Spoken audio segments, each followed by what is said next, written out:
Alhamdulillahi Rabbil Alamin. Wassalatu wassalamu ala Rasulina Muhammad wa ala alihi wa sahbihi ajma'in.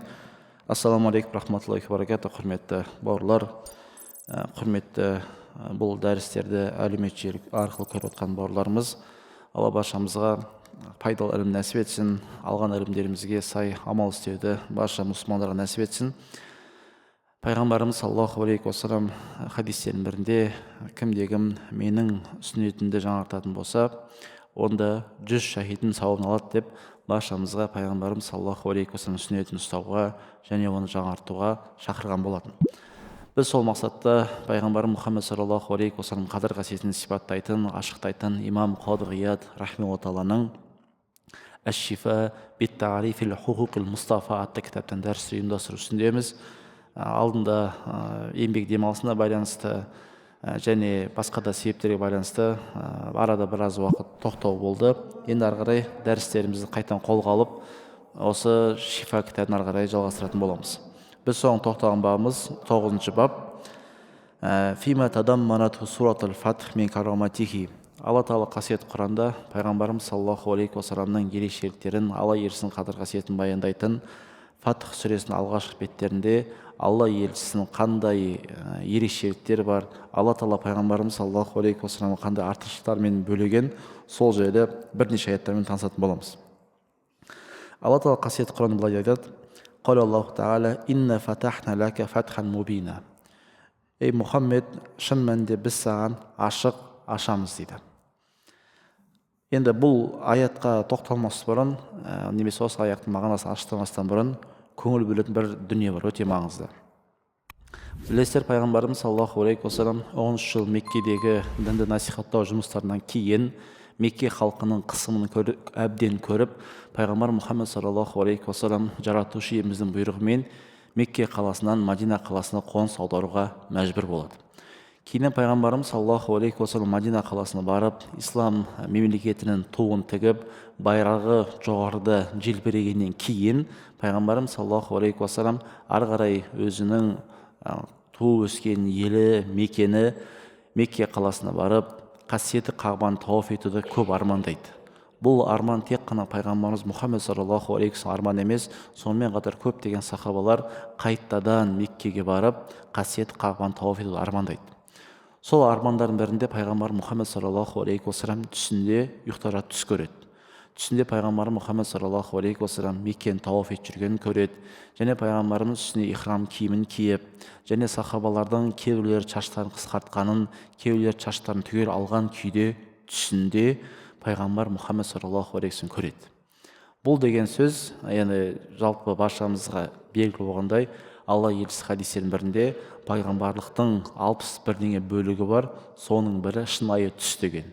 Және пайғамбар Мұхаммед саллаллаху алейхи уассалам уахи басталған кезде де шынайы түстермен басталған еді. Осыдан шығатын қорытынды, бұл пайғамбарымыз саллаллаху алейхи уассалам түсінде көруі шын мәнінде Алла тарапынан белгі.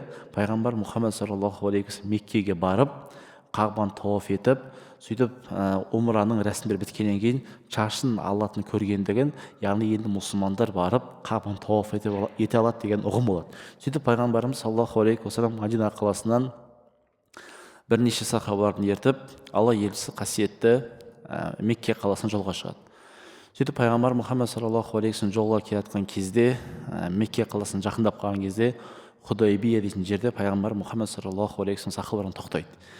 Және меккеліктер де пайғамбарымыз саллаллаху алейхи уассалам келетқанын естігеннен кейін олар жолға шығып, пайғамбар Мұхаммед саллаллаху алейхи уассаламды тосып алып, пайғамбарымыз саллаллаху алейхи уассаламға биыл, осы жылы Меккеге кіріп тауаф істей алмайтындығын айтады. Бұл нәрсе пайғамбарға және сахабаларға ауыр тиеді. Сонша күтіп армандап келгеннен кейін сахабалар бұл нәрсеге күтпейді. Енді пайғамбар түсіне көргеннен кейін біз міндетті түрде кіреміз, міндетті түрде тауаф етеміз, міндетті түрде ихрам киеміз деген сияқты күйде болып келеді. Бірақ өкінішке орай ол затты сахабалар істей алмайды. Сөйтіп сол жерде пайғамбар Мұхаммед саллаллаху алейхи уассалам мен мүшриктер тарапынан келген Сухайл ибн Амр атты кісімен келісімшарт отырады. Бұл тарихта Худайбия келісім деген атымен қалған. Енді қараңыздар, пайғамбар Мұхаммед саллаллаху алейхи уассалам Меккенің шетінде Худайбия дейтін жерде Сухайл ибн Амр мен және пайғамбарымыз саллаллаху алейхи вассалам арасында келісім шарт орналады. Бұл тарихта Худайбия келісім деген есіммен қалған.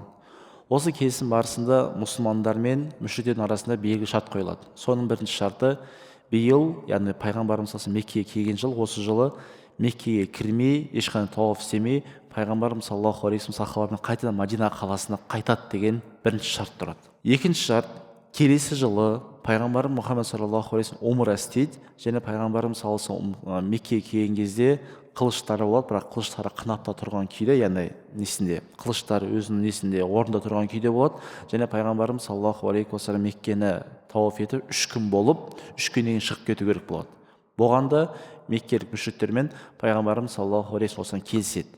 Ары қарай шарттардың бірі, мұсылмандар мен мүшриктердің арасында 10 жылға дейін тыныштық орнайды, бейбітшілік орнайды, мүлдем соғыс болмайды деген келісім болады. Кейіннен барып, егер кім неден мүшриктер тарапынан мұсылмандарға қосылатын болса, мүшриктер қайтадан қайтарылып беру керек болады. Ал мұсылмандардың кім мүшриктер келген болса, олар қайтарылмайды болады. Яғни бұл шарт негізінде пайғамбарымыз саллаллаху алейхи вассалам тиімді болған жоқ. Мұсылмандар үшін тиімді шарт айту қиын.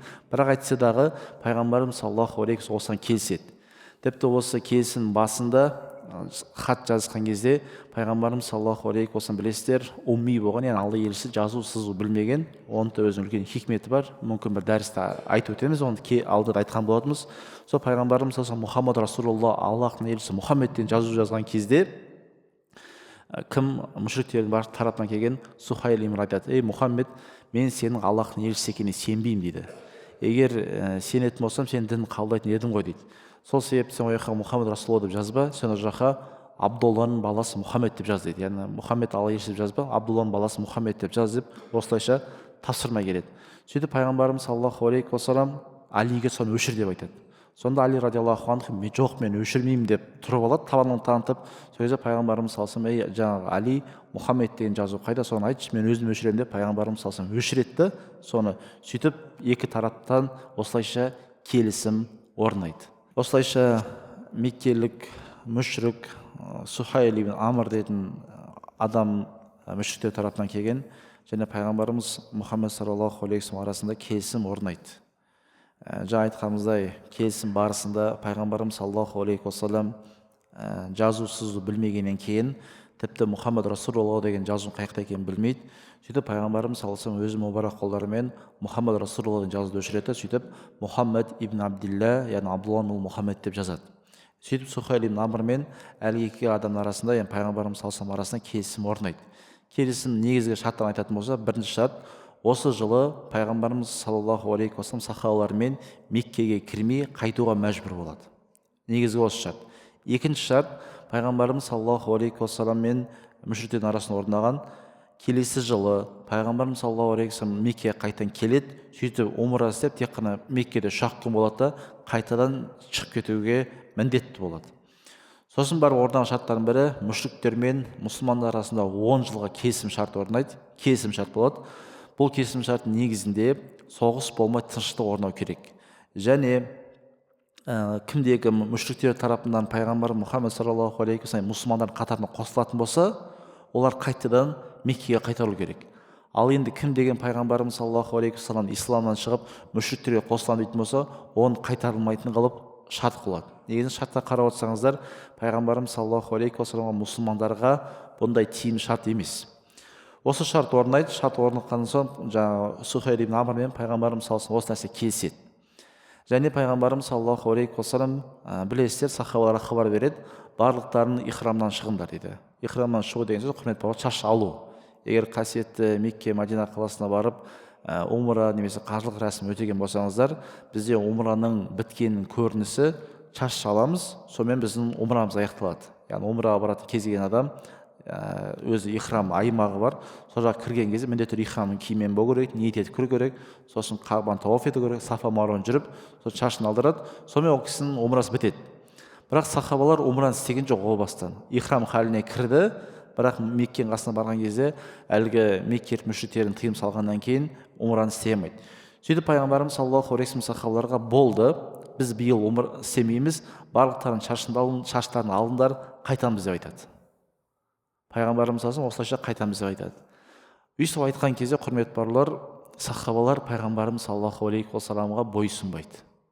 Енді түсіндіру үшін 6 жыл бойы өздерінің үйлерінен қуылған сахабалар соншалықты сағынышпен, ынтызарлықпен, міне біз Қағбаға барамыз, Қағбаны тауаф етеміз деп сондай сағынышпен келген кісілер тура келіп тұрып қасында кіре алмай кетіп жатыр. Пайғамбарымыз саллаллаху алейхи айтқан кезде олардың бәрі бойсын бірден былай дұрыс екенін біліп тұрса да, пайғамбарымыз бірақ іштей неге істемей кетіп жатыр, неге кеп тұрып қой, бітіре салсақ болады ғой деген сияқты іштерінен үмітпен пайғамбарымыз саллаллаху алейхи уассалам айтқан ісін істемейді, яғни шаштарын алмайды. Пайғамбарымыз саллаллаху алейхи уассалам осы заттан қатты қорқады. Сөйтіп Алла елшісі өзінің жаңағы жұбайы кімген Умму Салама анамызбен сол сапарға шыққан болатын. Сөйтіп Умму Салама анамызға кіріп айтады: мен қазір мұсылмандар үшін қорқып жатырмын дейді пайғамбарымыз саллаллаху алейхи уассалам. Неге деген кезде, егер қандай да бір жерде мұсылмандар пайғамбарымыз саллаллаху алейхи уассаламның бұйрығын орындамайтын болса, ол жерге Аллахтың азап келуі мүмкін. Қандай да бір жерде қоғам пайғамбарымыз саллаллаху алейхи уассаламға зиян беретін болса, ол жерге Алланың лағнеті келуі мүмкін. Қорқады. Сөйтіп пайғамбарымыз саллаллаху алейхи айтады Умму Салама анамызға: мен қазір Алла Тағала тарапынан сахабаларға бір зиян келе ме деп қорқамын деп айтады. Сол кезде Умму Салама анамыздың айтқан өсиеті одан кейін келетін бүкіл адамзатқа бір өнеге болып қалған. Қандай дейтін болсақ, Умму Салама айтады: Умму Салама анамыз: ей Аллахтың елшісі, сіз егер өзіңіз шашыңызды алып тастасаңыз қандай керемет болар еді деп айтады. Енді сахабалардың бәрі қимай тұр ғой негізі, пайғамбардың бұйрығын орындамай тұр.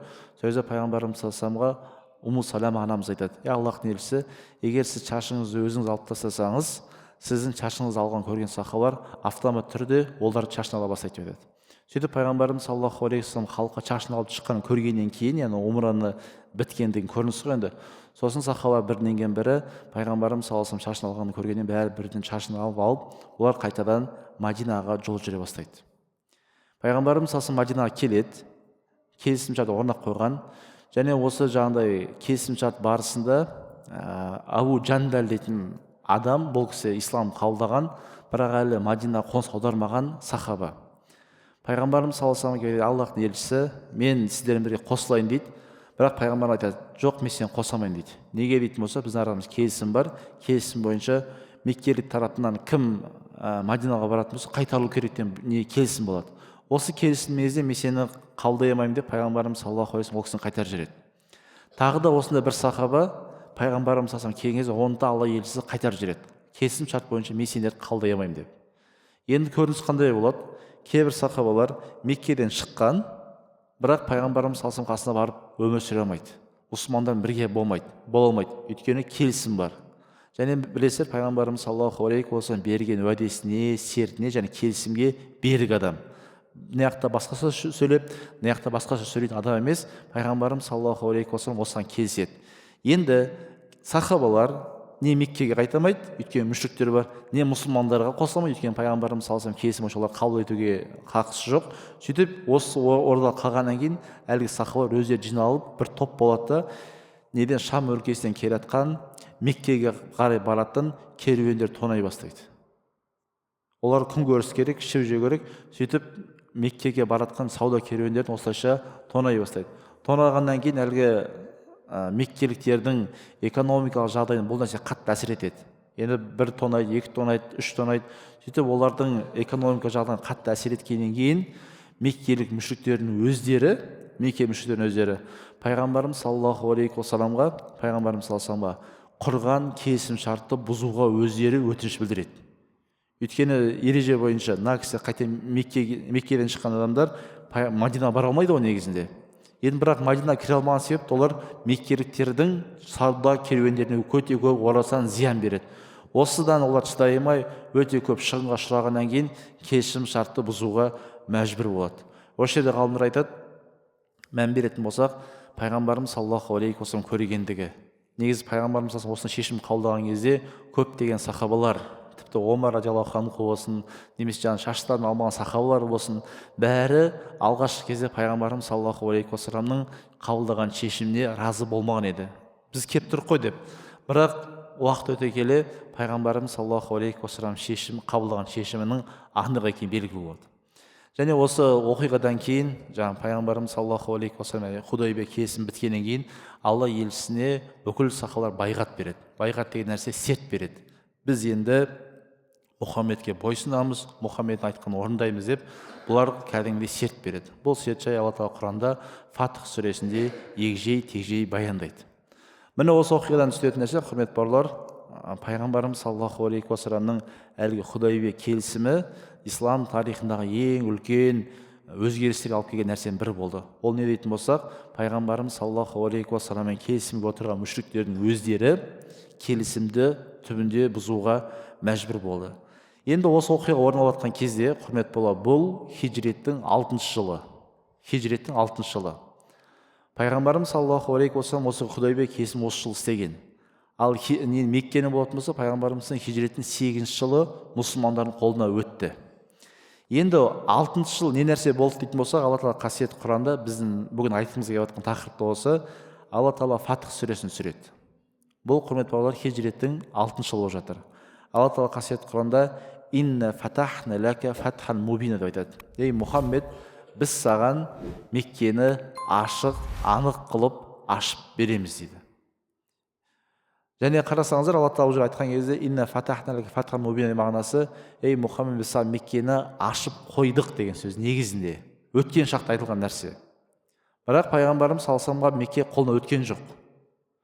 Ғалымдар айтады, Алла субхана тағала пайғамбарымыз саллаллаху алейхи уассаламға 2 жыл бұрын, яғни Меккенің ашылмай тұрып, өйткені Мекке хижреттің 8-ші жылы ашылған еді. 6-шы жылы пайғамбарымыз саллаллаху алейхи уассалам уәде етіп қойған дейді. Және бұны ғалымдарымыз Алла тағаланың қасиетті Құранда болашақтан беретін мұғжизасы дейді. Өйткені 2 жылдан кейін кім алдынан не күтіп тұрғанын ешкім білмейді ғой негізінде. Сіз мысалы айта алмайсыз, мен 2 жылдан осындай болам деп. Нақты болады айтқан өзіне іс жүзінде сондай болуы бір Аллаға аян. Бірақ Алла субхана тағала пайғамбарымыз саллаллаху алейхи уассаламға Меккені фатх ететін және Меккені мұсылмандардың қолына өтетінін айтқан, және Алла тағала Құранда сүйіншілегендей солай болған. Сол себепті Алла тағала қасиетті Құранда былай деп айтады: инна фатахна лака фатхан мубина. Әлі пайғамбарымыз саллаллаху алейхи уассалам Меккенің түбіне барып, Меккеге кіре алмай кеткен кезде Алла тағала пайғамбарға және сахабалардың сүйеніш ретінде айтады, сүйеніш ретінде: инна фатахна лака фатхан мубина. Ей Мұхаммед, біз саған Меккені ашық, анық қылып ашып береміз дейді. Мағынасында қад фатахна лака я Мұхаммед Макката фатхан байинан зохиран. Ей Мұхаммед, біз саған Меккені ашық, анық қылып ашып қойдық дейді. Қад хакамна лака би фатхил мубин ала ағдойк. Және Мұхаммед, біз сенің дұшпандарыңа үстем қылып, сенің олардан басым түсетінді айтып қойдық дейді. Мурад би фатхил Макка. Бұл жердегі ашудағы мақсат Алла тағала қасиетті Мекке қаласын мұсылмандардың қолына өтетіндігін пайғамбарымыз саллаллаху алейхи уассалам сүйіншілеп жатыр. Вағадахуллаху бихи қабла ан якун ва закара бил лафзил мади ли тахаққуқи. Қарасаңыздар, Мекке мұсылмандардың қолына өтпей тұрып, яғни хижреттің 6-шы жылы Алла тағала айтып қойды, және ол мұсылмандардың қолына өтпей жатып, болмай жатып, бұны Алла тағала сүйіншілеп қойған дейді. وكانت بشارة عظيمة من الله تعالى لرسوله وللمؤمنين. Және бұл нәрсе мұсылмандардың қолдарының Меккеден өтетіндігі Алла тағалаға және мүминдерге өте үлкен қуаныш хабар болды. Бұл нәрсе мұсылмандар негізі салыстырмалы түрде ол кезде әлі қуаттанбаған еді. Мұсылмандардың күш қуаттары ондай мықты емес еді. Бірақ Алла субхана тағала қасиетті Құранда осылайша алдын ала Меккенің мұсылмандардың қолына өтетіндігін баяндаған дейді. Арғада былай деп баяндайды. Имам Заркаш рахмауллаху осылай деп түсіндіреді. هو فتح مكة وتنزل مرجع رسول الله صلى الله عليه وسلم عن مكة العام الحديبية وهو وعد له بفتح. Бұл аяттың түсуі, құрметті бауырлар, Худайбия келісіміне орын алған дейді Имам Заркаши. Және бұл жерде хижреттің 6-шы жылы болған, және Алла тағала пайғамбарымыз саллаллаху алейхи уәде етіп, хижреттің 8-ші жылы мұсылмандардың қолына өтетіндігін де айтқан дейді. وجاء به بلفظ الماضي على عادة رب العزة سبحانه في أخباره. Бұл Меккенің мұсылмандардың қолына өтетінін Алла тағала өткен шақта айтқан. Өткен шақта. Неге дейтін болсақ, бұның нақты шынайы болатындығын белгісі. Және егер құрметті бауырлар, қасиетті Құранды оқу барысында, егер әсіресе қиямет қайым жайлы аяттарға көңіл бөлсеңіздер, бұл аяттардың бәрі өткен шақта келеді. Алла Тағала Құранда мысалы Таквир сүресінде «Ида шәмсе кувират» егер күн жаңағы бүктетіліп қалатын болса. Бұндай аят өткен шақта. Немесе «Ида сама инфатарат» егер аспан жарылатын болса. Немесе аспан бөлінетін болса деген бүкіл қиямет қайымға қатысты аяттардың бәрі түгелдей дерлік өткен шақта келеді. Енді бұл араб тілінің ерекшелігі, құрметті бауырлар, егер бір зат өткен шақта айтылатын болса, оның нақты екенін білдіретін сөздер. Мысалы, қиямет қайымда адамның ешқандай күмән болмау үшін Алла Тағала көбісін өткен шақта келтіреді. Немесе түгелдей дерлік аяттар өткен шақта. Мысалы үшін біз өзіміз қазақ тілінде бір айтатын болса, мен мәшіне алам деп айтатын болса, ол алады, алмайды күмәнді қарайсыздар сіздер. Енді бір өтіріп мен мәшіне алып қойдым десе, оған нақты сенесіздер, алып қойған екен деп. Сөздің өзінің ерекшелігі, болашақта айтылған сөз ықтималы бар, ал өткен шақта болса ешқандай күмән жоқ. Сол сияқты Құрандағы қиямет қатысты аяттардың бәрі түгелдей құрметті өткен шақта келеді. Неге дейтін болсақ, адам баласы қиямет қайым болатын ешқандай күмәндамау үшін. Ал енді Алла Тағаланың хижреттің 6-шы жылы пайғамбарымыз саллаллаху алейхи вассалам Меккені фатх ететін, мұсылмандардың қолына өтетінде өткен шақта айтқан дейді. Не үшін деген кезде адамдар, сахабалар, тіпті пайғамбарымыз саллаллаху алейхи вассалам өзі бұл Меккенің мұсылмандардың қолына өтетіндігін ешқандай күмәндамау үшін дейді. Арғыда баяндайды: «Лианна фи тахаққуқиха таяққуниха биманзилати каинатил маужудат». Не үшін деген кезде бұл нәрсе менде адамдардың күмәнданбай, оның нақ болатындығына қабыл ету үшін. Олай болатын болса, құрметті бауырлар, бізде бүгінгі дәрісімізде түйетін үлкен бір пайданың бірі Құрандағы тағы бір мұғжизаны көре аламыз. Мұғжизамыз Алла Субхана Тағаланың болашақтан хабар беруі. Алла Тағала Құранда айтты, және тура Аллах айтқандай мұсылмандардың қолына бұл Мекке қаласы өткен болатын. Алла Тағала ары қарай пайғамбарымыз саллаллаху алейхи вассалам қатысты жалпы Фатх сүресі, құрметті бауырлар, ерекше Алла елшісінің қадір қасиетін сипаттайтын Құран сүрелердің бірі. Екінші аятты былай дейді Алла Тағала, қараңыздаршы: «Лияғфира лака Аллаху ма тақаддама мин занбика ва ма тааххар». Ей Мұхаммед, Алла Субхана Тағала сенің өткен және келер күнәлердің бәрін кешіріп тастады дейді. Алла Субхана Тағала, бұл Фатх сүресінің 2-ші аяты, Алла Тағала, ей Мұхаммед, сенің алдыңғы және кейінгі күнәлердің бәрін кешіріп тастады дейді. Және ғалымдар айтады, Алла Субхана Тағала ешқандай пайғамбарға бұндай ерекшелік берген емес дейді. Бұндай ерекшелік тек қана пайғамбар Мұхаммед саллаллаху алейхи вассалам берілген дейді. Және екінші нәрсе, жалпы баршамызға белгілі болғандай, пайғамбарымыз Мұхаммед саллаллаху алейхи вассалам күнә істеген адам емес қой. Пайғамбарымыз салсын күнә істемеген. Енді бұл жердегі неге Алла Тағала пайғамбарымыздың алдыңғы және кейін күнәлерін кешірді деген мағынасын ғалымдар былай деп түсіндіреді. Бұл жерде мақсат Алла Тағала пайғамбарымыз саллаллаху алейхи вассалам дәрежесін көтерген деп жатыр. Лияғфираллаху ма тақаддама мин занбика ва ма тааххар мағынасы Алла Тағала сенің дәрежеңді көтерген дейді. Және былай деп түсіндіреді: «Лияғфира лака раббука я Мухаммад жамиғ ма фаррата минка ман таракал улил қала Абу Масғуд тасмиятуху занбан би назари иля мансибихи жалил». Бұл нәрсе деп жатыр. Негізінде ғалымдарымыз осы пайғамбарымыз саллаллаху алейхи вассаламның Алла Тағала сенің күнәң кешірді деген мағынасы, пайғамбарымыз саллаллаху алейхи вассалам ешқандай күнә жоқ дейді негізінде. Бірақ пайғамбарымыз саллаллаху алейхи вассаламның дәрежесін жоғары болған соншалық бізді үшін күнә болмаған заттар пайғамбарымыз саллаллаху алейхи вассалам мәртебесіне күнә есептелінеді дейді. Баршамызға белгілі, пайғамбар күнәдан ада, құрметті бауырлар. Шариғатымыздың сенімі бойынша, ақида ілімі бойынша пайғамбарға тән нәрсенің бірі, пайғамбарлар күнәлі істен ада. Егер пайғамбар күнә істейтін болса, одан пайғамбар болып есептелмейді. Міндетті түрде пайғамбар тән сипаттың бірі күнәдан ада болу керек. Енді мына Алла Тағала пайғамбардың күнәлерін кешірді деп отыр. Мақсат не деген кезде, ол пайғамбарымыз саллаллаху алейхи вассаламның дәрежесінің жоғары болғанына тән нәрсе. Мысалы, пайғамбарымыз саллаллаху алейхи вассаламға біреуге қабағын шытып қараудың өзі күнә есептелген. Алла Тағала Абаса сүресінде пайғамбарымыз саллаллаху алейхи вассалам қабақ шытқанның өзін күнә деп сол үшін ескерткен болатын. Біз үшін ол нәрсе ештеңе болмауы мүмкін, бірақ пайғамбар үшін ол кісінің дәрежесі болған үшін үлкен күнә болып есептелінеді. Сол себепті мынандай қағида бар: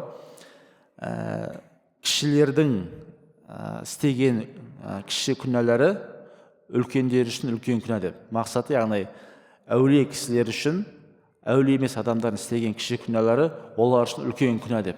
Тура сол сияқты пайғамбарымыз саллаллаху алейхи вассалам құзырындағы күнә деген мақсат осы майда заттар деп еленбейтін. Ибн Касир былай деп түсіндіреді: Хәза мен хасаиси саллаллаху алейхи вассалам, бұл пайғамбарымыз саллаллаху алейхи вассалам ерекшеліктен бірі дейді. Әлләти ла юшарикуху фига гайруху. Бұл затта, яғни алдыңғы және кейін күнәлерін кешірді деген мақсатта тек қана пайғамбар Мұхаммед саллаллаху алейхи вассалам берілген, бұдан басқа ешқандай пайғамбар онда ерекшелік берілген емес дейді. Неге? Фиги ташрифун азим расулиллахи саллаллаху алейхи вассалам. Және бұлда пайғамбарымыз саллаллаху алейхи вассалам ұлықтау дәрежесін көтерудің үлкен көрінісі бар дейді. Из хуа акмал башар ала итлақ. Өйткені пайғамбарымыз саллаллаху алейхи вассалам адамзаттың арасындағы мырзасы, ең төресі дейді. Және пайғамбар Мұхаммед саллаллаху алейхи вассалам адамзаттың дүние және ақыреттегі мырзасы болып есептелінеді. وهو في جميع أموره على طاعة والبر واستقامة ولم ينلها شر سواه башар сиуаху. Және пайғамбарымыз саллаллаху алейхи вассалам істеген ізгі амалдары, пайғамбарымыз саллаллаху алейхи вассалам діндегі тұрақтылығына келетін болсақ, пайғамбар саллаллаху алейхи вассаламмен ешкім бұда теңдеспейді дейді. Ла мин ауалин уа ла мин ахарин. Мейлі алдыңғылар болсын немесе кейінгілер болсын. Ләмма кәна атуал холиқ уа башарах валлаху бил фатхил мубин. Ғафар аллаху ма тақадам мин замих уа ма таахар. Және Аллах субхану тағала пайғамбарымыз саллаллаху алейхи вассаламның адамзаттың алдыңғыларынан да, адам ата пайғамбарға дейін келгендерінде және пайғамбардан кейін келетіндердің бәрінен де ең абзал адам Мұхаммед саллаллаху алейхи вассалам айта өткен. Сол үшін де Алла тағала пайғамбардың алдыңғы деген мақсат адам аталардың арасындағы кейін адам атадан бастап пайғамбарға дейінгі адамның арасында алды ерте сияқты артық ешкім жоқ дейді. Және пайғамбарымыз саллаллаху алейхи вассаламнан кейін қиямет күнге дейін ең соңғы келетін адам болса, солардың бәрінен де Мұхаммед саллаллаху алейхи вассалам абзал деп Ибн Касир рахимахуллаху тағала осылайша түсініктеме береді. Бұл құрметті бауырлар Фатх сүресінің 2-ші аяты. Бірінші аятта баяндағанымыздай инна фатахна лака фатхан мубина. Алла тағала пайғамбарымыз қуаныш хабар беріп Меккенің мұсылмандар қолына өтетіндігін айтты. Және Алла тағала қалай айтты, солай болды. Екінші нәрсе, Алла тағала пайғамбарымыз саллаллаху алейхи вассаламның алдыңғы және кейін күндерін кешіреді деген нәрсесі, пайғамбарымыз саллаллаху алейхи вассалам алдыңғылардың да мырзасы және пайғамбарымыз саллаллаху алейхи вассалам соңғылардың да мырзасы. Оған баршамыз қазір күнге дейін куәміз. Барлық жерде пайғамбарымыз саллаллаху алейхи вассалам аты аталады және барлық жерде Мұхаммед саллаллаху алейхи вассаламды мақтайды. Баршамызға белгілі. Келесі Фатх сүресінің 3-ші аятында Алла былай деді: «Лиютимма ниъматаху алейка». Ей Мұхаммед, Алла тағала саған нығметін ары қарай толықтырады дейді. Мағынасы: «Әй ва каммала ниъматаху алейка би иғлаи дин ва рафа манарихи». Алла субхану тағала Мұхаммед сенің әкелген дініңді, ислам дінін және сенің есіміңді ұлықтайды. Бәрінен сенің дінің, сенің әкелген ислам діні бәрінен үстем болады. Алла тағала осылайша айтады. Мағынасы ютима ниъмату алейка. Алла тағала нығымен толықтырады деген мағынасы. Уақыт өте келе пайғамбарымыз саллаллаху алейхи вассалам діні бәрінен басым болады. Оған да қазір кезде құрметті болып баршамыз куәміз. Және Алла тағала қасиетті Құранда айтқандай: «Рафағна лака зикрук», Мұхаммед, біз сенің есіміңді ұлықтатыр деген. Және сол ақиқат қазір кезде баршамыз құрметті бауырлар көріп түсінеміз. Аралай Алла тағала айтады: «Яхдияка сирата мустақима». Бұл нәрсенің бәрі не үшін керек дейтін болсақ, Мұхаммед, біз сені тура жолмен жетектейміз дейді. Мағынасы: «Айюршидук иля тариқил қауим, муси иля джаннати наим, бима яшрағуху лака мин ад-динил азим». Яхдияка сирата мустақим деген мағынасы: ей Мұхаммед, біз сенің дініңді кемелендіреміз. Бұл ислам діні бәрінен басым түседі. Неге деген кезде кімде-кім осы Мұхаммед саллаллаху алейхи вассалам әкелген дінмен жүретін болса, түбінде нығметтері таусылмайтын жаннаттың төрінен орын алатын болады дейді. Яхдияка сирата мустақим деген сөз, кім деген осы дінмен жүретін болса, бұл дін тура жол, бұл дінмен жүретін адам соңғы баратын межесі, ол сөзсіз астынан өзендер ағатын жайқалған бақшалар бар жаннатқа кіретін болады деп Алла тағала осы Құран аятында сүйіншілейді. Алла тағала ары қарай пайғамбарымыз саллаллаху алейхи вассаламды одан саман қуаттап былай деп еді: «Янсуракаллаху насран азиза». Ей Мұхаммед, Алла тағала саған үлкен жәрдем береді дейді. Насран деген сөз жеңіс деген сөз. Түбінде құрметті бауырлар, бұл дін бәрінен басым түседі. Түбінде Мұхаммедтің діні бәрінен басым болады.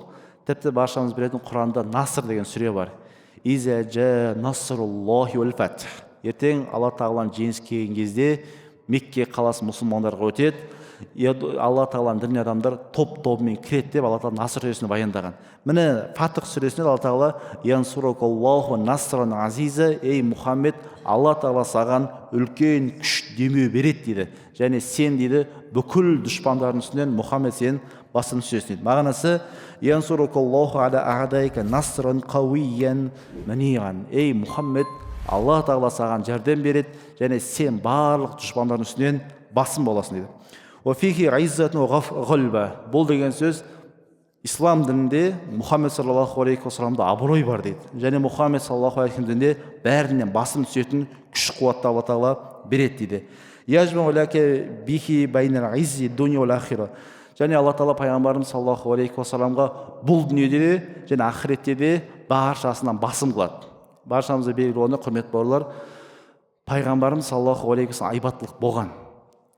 Пайғамбарымыз саллаллаху алейхи уассалам бір жаққа жорыққа шықпастан бұрын дұшпандардың жүрегіне Алла тағала бір ай жол бар кезде сол дұшпанның жүрегіне қорқыныш салып қойған. Мұхаммед дейтін болса, дұшпандар қорқып дірілдейтін болған. Алла тағала бұны Құранда және пайғамбарымыздың хадисінде осыны баяндаған. Және Алла тағала пайғамбарымыз осындай ерекшелік беріп қойған, дұшпандары пайғамбарымыз қатты құрмет бауырлар қорқатын болған. Және Алла субхана тағала осы Фатх сүресінде бүкіл сол жағдайдың бәрін баяндап былай деп айтады: шынымен де Алла субхана тағала мұъминдердің жүрегіне тыныштық сыйлайды дейді. Шынымен де Алла субхана тағала Аллаға шынайы кетірген адамдардың жүректерін тыныштандырып қояды. Тыныштандырады, дұшпан алдына келген кезде мұсылмандарда қорқу, дірілдеу деген сияқты ұғым жоқ дейді. Неге дейді болса, өйткені Алла тағала біздің жүрегімізге тыныштық салып қойған. Ол сәтте де, сонда дұшпандар көп болған кезде де Алла субхана тағала пайғамбар Мұхаммед саллаллаху алейхи вассалам қасында болған сахабаларға осылайша жүректеріне тыныштық салған дейді. Жалпы құрметті бауырлар, мен енді кеңес ретінде айтам, уақыттарыңыз болса, бір үйге барғаннан кейін 5 минут болса да қасиетті Құранның қазақша нұсқасын ашып, Фатх сүресін оқысаңыздар. Бұл Фатх сүресін оқыған кезде сіздердің сезетін нәрсе, Алла тағала қалайша пайғамбарымыз саллаллаху алейхи уассаламға болашақтан хабар беріп, уәде етіп, сол Аллахтың уәдесінің бәрі шынайы іске асқандығын көресіздер. Және біздің жер бетіне келген пайғамбар Мұхаммед саллаллаху алейхи уассалам қадір қасиетін Алла тағала қалайша көтергендігін де сол Құраннан, Фатх сүресінен көретін боласыздар. Алла сіздің келесі дәрісімізде осы Фатх сүресіне келген аяттарды түсіндіріп жалғастыратын боламыз. Алла тағала баршамызға жүрегімізге пайғамбарға деген махаббатты, Алла елшісінің сөзін құрметтеуге, сүннетіне берік болуды нәсіп етсін. Ахири дауана алхамдулиллахи раббил аламин.